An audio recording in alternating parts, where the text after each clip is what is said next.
bit like setting diamonds. It's sort of controlled strength. Unless we want this windscreen to look like a million diamonds, we don't want to break the bloody thing, do we?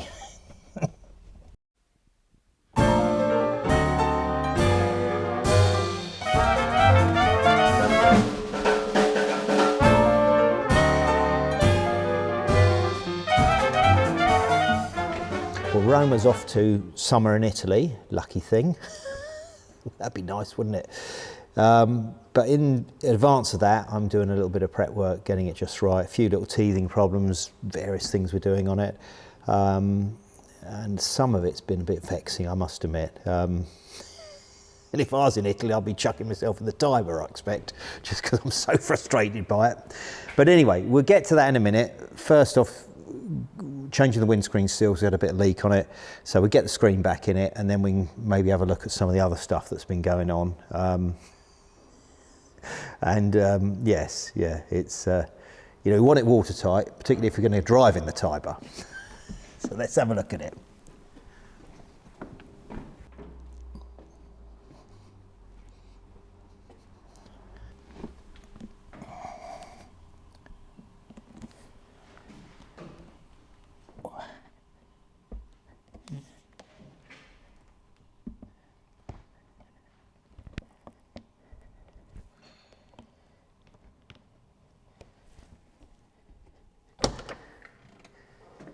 So first things, get this lower lip over the edge, over the little seam in the bodywork here.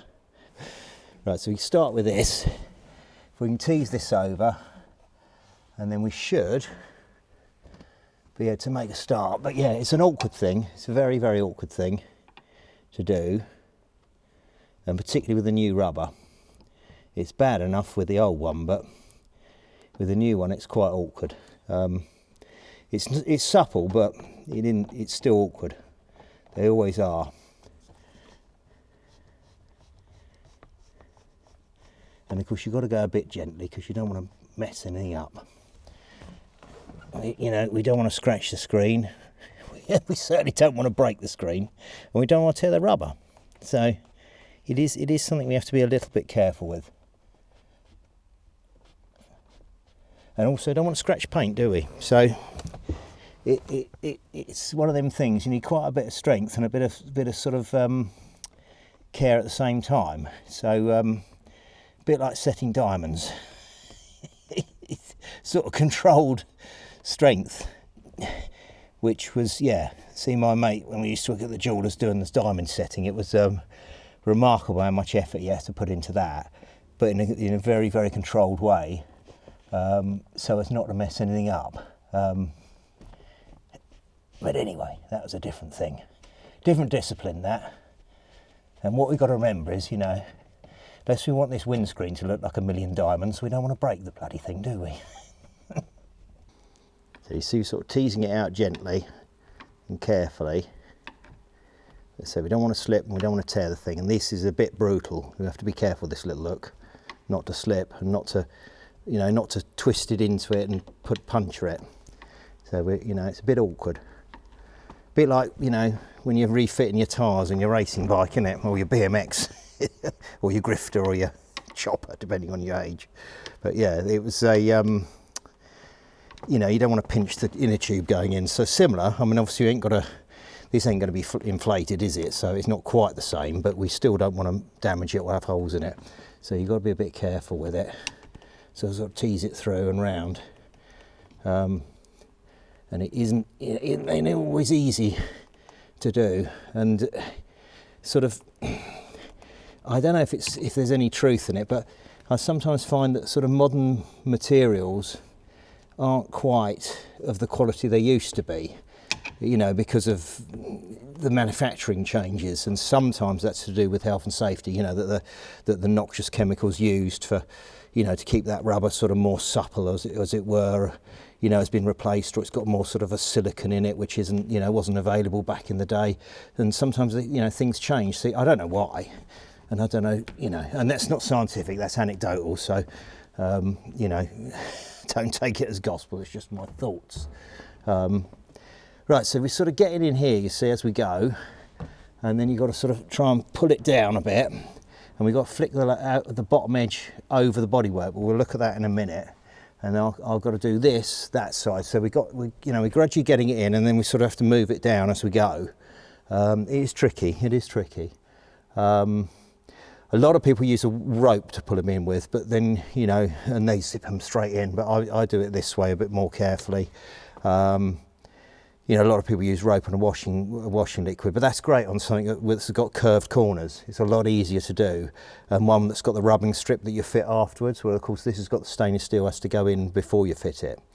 Before you even fit the rubber to the screen, you have to put the trim on, which is one of the really vexing parts of the job. So, and as I always say, just because I do it this way doesn't mean it's the only way or the right way. It's my way of doing it. A guy who fits windscreens all day might say, no, you do it like this. But I don't fit them all day. I just do them occasionally. As occasionally as as little as I possibly can, to be honest, because I find it a bit difficult and annoying, but there you are. But you can't run away and hide. You have to do it, don't you? Get on with the jobs.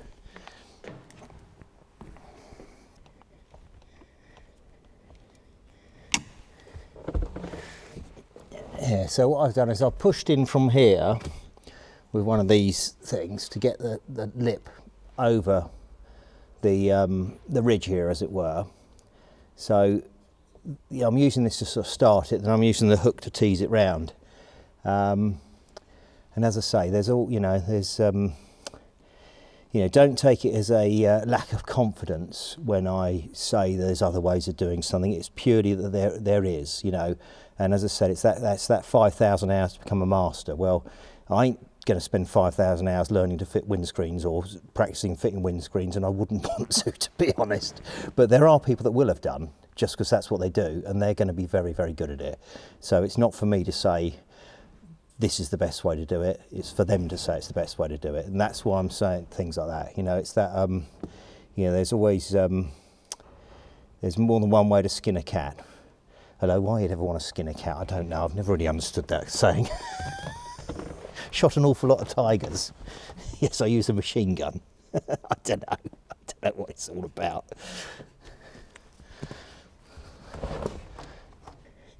See, this is always the awkward bit around this little corner.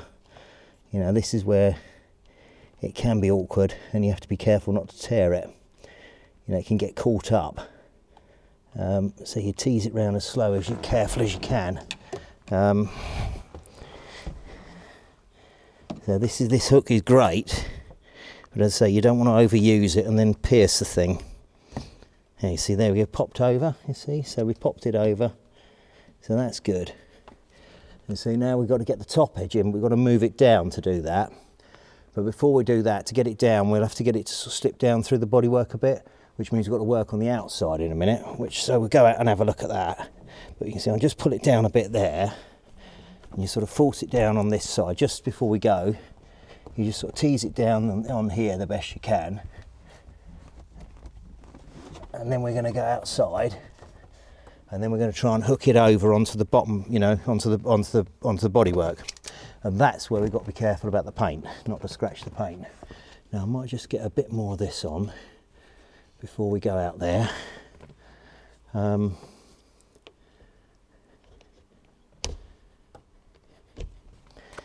So that's looking good. Now what we've got to do is we're going to try and force the thing down, because we've got to get this sort of lower edge over. See this ridge on the bodywork's got to start coming over. So it's got to sit like that on the bodywork, and it's got to come over there to it. So I'll try and tease a bit of this over. And this is where these little plastic things are useful. These little, I don't even know what these are called, but you get a set of them, and you can, they're good for all this sort of stuff. Use them for all sorts of little jobs, to be honest. But you can't really use anything metal here, because you can imagine what it's going to do to the paint. So you really want this sort of plasticky stuff. And this is quite difficult, because this, it does bind up a bit, this rubber, It doesn't always play game.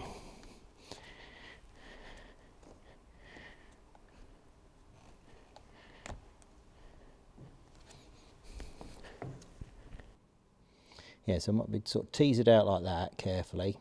But you've got to be careful with this and not to, you know, not to split into it, cut into it and split it. So we just sort of rock it like this and see what we've got. It does get tighter though as you get nearer. Yeah, see, sometimes it will flow nicely and it will just sort of start doing something nice. And other times it will get all caught up. And it really is just a sort of a knack thing. But as I say, it's also knowing how far you can push it before you split things, so you've got to be a little bit careful. See, I don't know if this is bound up because I'm stuck on this spindle for this wiper, or if we just got to a tighter bit. But this is where I've got it, you know, it's saying it flows and then it all bound up again. But it's exactly what they do. But as I say, if you've been paying attention, you know sometimes trying to talk whilst you're doing this is not easy. Anything, you know. And of course what we're doing here is I'm normally talking whilst we're working. You know, because I'm trying to describe what we're doing.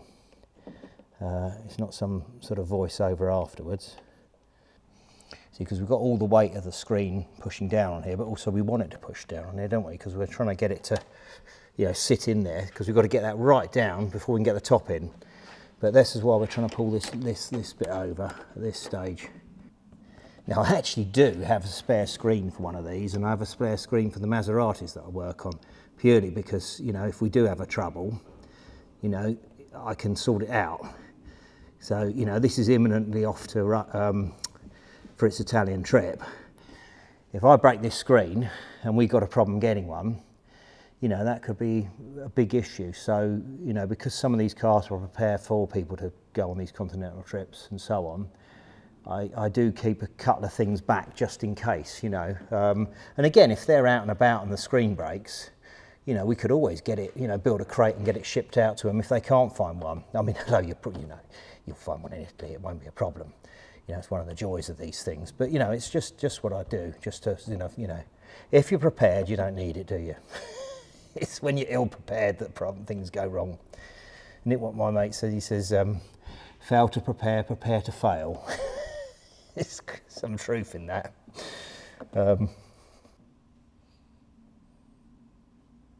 That's it.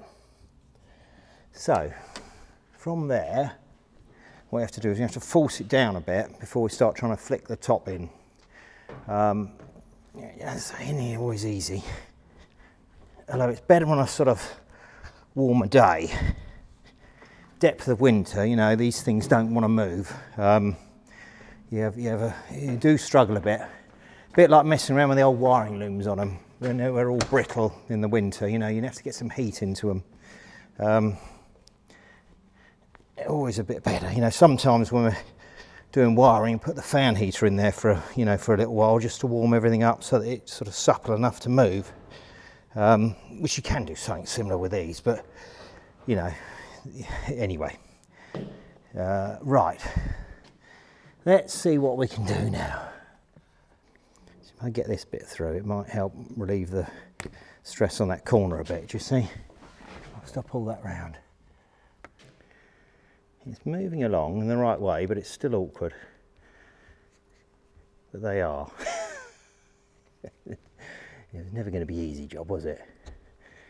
What we're trying to do is get this over here without pulling the head lining off where it's glued on the front, which is tricky. Which is why we're sort of forcing that down from the outside in, as it were. We've also got to get this round all the way around the corner there.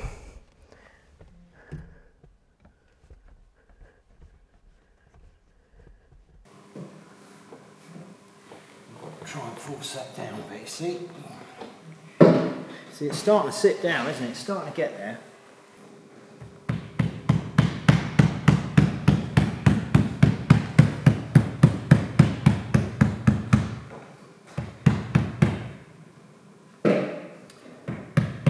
Of course, this is why they're so noisy, because they've got this great big trim on it, and this great big lump of rubber, which is why you get a lot of wind noise in these cars, all cars of this era. It's why they went after bonded screens, so you have it flush with everything, which they're smart bonded screens. They're a good way of doing it, and of course then it becomes a more structural part of the car when it's fully bonded in. But anyway, these aren't like that. these are the old-fashioned way of doing it. And I guess I'm a bit old-fashioned, so we'll glory in the way they used to do it. Well, I'd say we're very much there, really. Starting to sit in. We've got to take that out. I think that's what's stopping it going any further down. See how that's gone in? So we'll tease that out. Same thing both sides. It's just sort of come unseated here. It's popped back in. So of course that's trying to tuck under, which is going to stop it from sitting down. So if we can just get in there carefully with this. I've got no nails left. I can't actually get this. Yes, this is right. It's under. Right. Okay. So.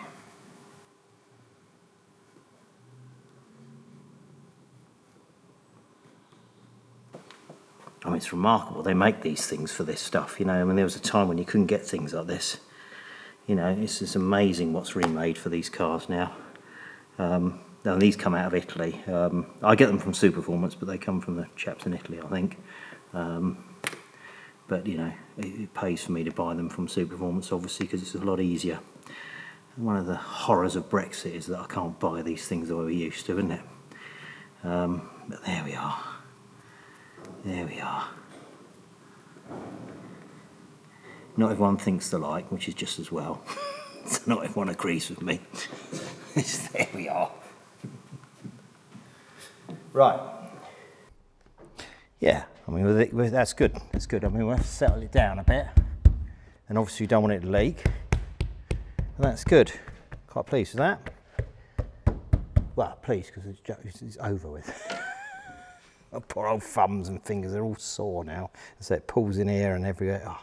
And you're asking yourselves, why don't I just get a windscreen fitter to do it and farm it out? Well, I don't like farming things out that I can do myself. I like to do these things myself so I know what's involved. Then if I do ever have to have someone do something, I've got an understanding of how difficult it is when they struggle, or I've got an understanding if they're no good at what they're doing because they're struggling. You know, if you see what I mean. So I do like to be able to, you know, yeah. So as I say, and you know, and it's interesting now to do these things, isn't it? And you've got a feel for how to do it yourself now. If you feel something inclined, or more likely you think get someone else to do it now. You've seen what's involved in it. Right, we've got some other things to look at. That's just one of the little things. So now we'll see if we look at our other head scratcher of vexation, the thing that's made me really think about chucking myself in the Tiber. Let's see if we can sort that out.